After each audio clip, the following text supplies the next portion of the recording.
Hello दोस्तों, स्वागत है आप सभी का एमडी अशरफ के इस नए वीडियो लेक्चर में। हमारे पास यूपी बोर्ड कक्षा 12वीं का एक क्वेश्चन दे रखा है जो रैखिक अवकल समीकरण का है। आइए इस क्वेश्चन को देखते हैं। ये x dy upon dx plus 2y is equal to x square दिया गया है और x का मान 0 के बराबर नहीं है।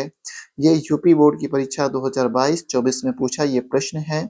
ठीक है, तो आइए इस क्वेश्चन को हम लोग सॉल्व करते हैं। देखिए इस क्वेश्चन को हम लोग सॉल्व करते हैं। स्टार्ट करते हैं। देखिए सॉल्यूशन सॉल्यूशन जो क्वेश्चन दिया है सबसे पहले उसे उतार लेते हैं। x dy by dx plus 2y is equal to x square. अब हम लोग क्या करेंगे कि यहाँ पर x है, इस x को हटाने के लिए दोनों पक्षों में x से भाग करेंगे। लिखते हैं दोनों पक्षों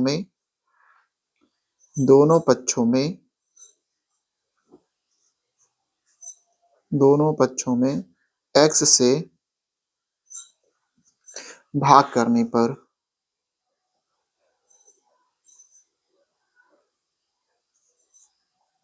तो दोनों पक्षों में हम लोग क्या क्या करेंगे, x से भाग करेंगे। तो ये हो जाएगा dy बाई dx, ये हो जाएगा 2y बाई एक्स और ये हो जाएगा x।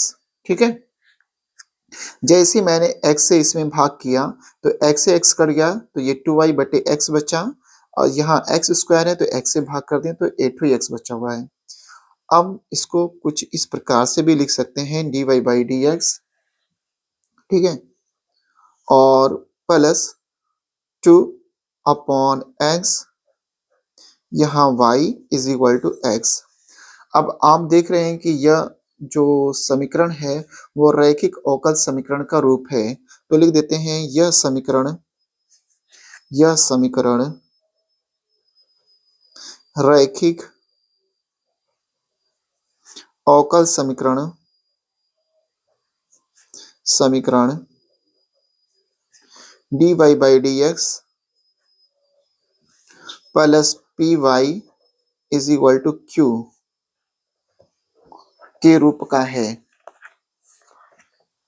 के रूप का है। ठीक है, अब क्या करते हैं, तुलना करेंगे। पी वाई है तो यहाँ वाई, यहाँ पर भी वाई से वाई कैंसिल हो गया, बचा क्या पी। पी का मान कितना है 2/x। तो लिखते हैं जहां पी बराबर 2/x।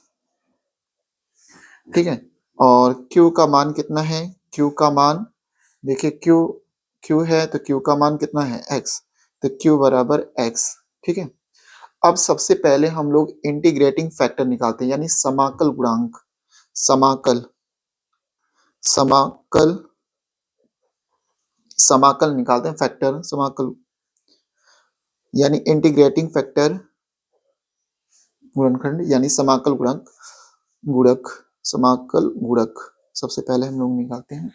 Integrating factor is equal to होता है e to the power p dx। ठीक है, अब यहाँ पे p का मान कितना है 2/x है तो मान रखते हैं e समाकलन p की जगह पर 2/x रखेंगे तो 2/x और यहाँ पे dx। अब इसको सॉल्यूशन करते हैं, इंटीग्रेटिंग फैक्टर आपको मिल जाएगा e के पावर 2 कांस्टेंट है बाहर निकालेंगे 1/x dx हो जाएगा। इसको हम लोग लिखेंगे e के पावर 2 है तो 2 1/x किसका समाकलन होता है log बेस ex का होता है। ठीक है, अब ये क्या हो जाएगा 2 ऊपर जाएगा तो यहाँ पर लिखा जाएगा e log base e x square. ठीक है, देखिए ये 2 है ना ऊपर चला जाएगा एक्स स्क्वायर के पास, ये फॉर्मूला होता है e log एक्स स्क्वायर। ठीक है, अब e से log कैंसिल हो जाता है तो मिलेगा आपके पास मिल जाएगा integrating factor is equal to x square. ठीक है, e से log कैंसिल हो जाएगा बचेगा एक्स स्क्वायर। ठीक है, आप तो जानते हैं ना log यहाँ पे 2 है तो ये ऊपर जाता है। आपको फॉर्मूला याद होगा, ठीक है? क्योंकि आप जानते हैं log m के power n is equal to होता है ना n log m, तो इसी फॉर्मूले का यहाँ पर इस्तेमाल किया गया है, ठीक है? आगे हम लोग चलते हैं। अब इसके बाद जैसे ही हमने ये निकाल लिया, आपको निकालना होता है अभिष्ट व्यापक हल। अभिष्ट हल, अभिष्ट हल, अभिष्ट हल निकाल लीजिए। यानी अभिष्ट हल का मतलब ये होता है कि y इंटीग्रेटिंग फैक्टर, फॉर्मूला है समाकलन इंटीग्रेटिंग फैक्टर गुणे q और dx प्लस c, ठीक है? यहाँ पर मान रखते हैं y इंटीग्रेटिंग फैक्टर का मान कितना आया है एक्स स्क्वायर, तो यहाँ पर एक्स स्क्वायर रखा जाएगा। समाकलन इंटीग्रेटिंग फैक्टर का मान एक्स स्क्वायर और q का मान कितना है, q का मान आपके पास x है, तो x बैठाएंगे यहाँ dx प्लस c, ठीक है?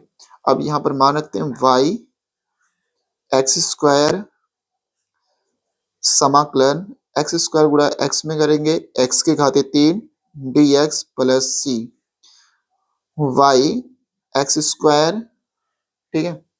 और x के घाते 3 का समाकलन करते हैं तो 3 में 1 जोड़ेंगे 4 हो जाएगा, नीचे भी वही लिखेंगे 4 प्लस c है तो c रहेगा।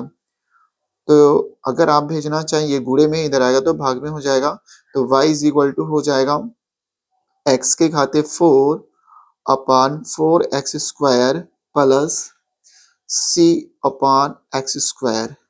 तो ये इससे कैंसिल होगा तो 2 आएगा, तो y is equal to x square by 4 plus c x के पावर -2। ये आपका फाइनल आंसर आ जाएगा, ठीक है? धन्यवाद।